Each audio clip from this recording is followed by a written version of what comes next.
මේ ලෝකේ කෙලෙහි ගුණ දන්න මිනිස්සු හරි දුර්ලභයිලු. ඒක නම් ඇත්ත හොඳේ. අවශ්‍යතාවයේ සම්පූර්ණ වුණාට පස්සේ ආය මිනිස්සු අපි තියාගන්නේ නැහැ. කාර්ය කෙරවෙනතුරු කාගෙත් රැවටිල්ල කියලා දෙයක් තියෙනවා නේ.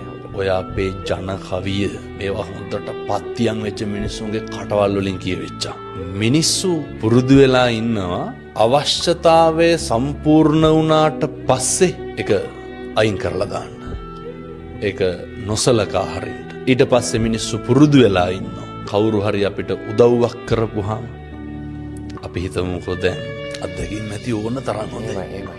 වැඩිපුරම විඳවලා තියෙන්නේ. පසුතැවිලි වෙලා තියෙන්නේ. උදව් කරපු මිනිස්සු හින්දාද උදව් නොකරපු මිනිස්සු හින්දාද?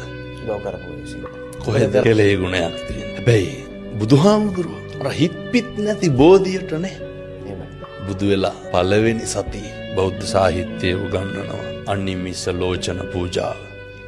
බුදුහාමුදුරුවෝ එදා එහෙම කිව්වෙත් එදත් එහෙම ඉඳලා තියෙනවා. අදත් ඉන්නවා. මේක හෙට මීට වඩා වැඩි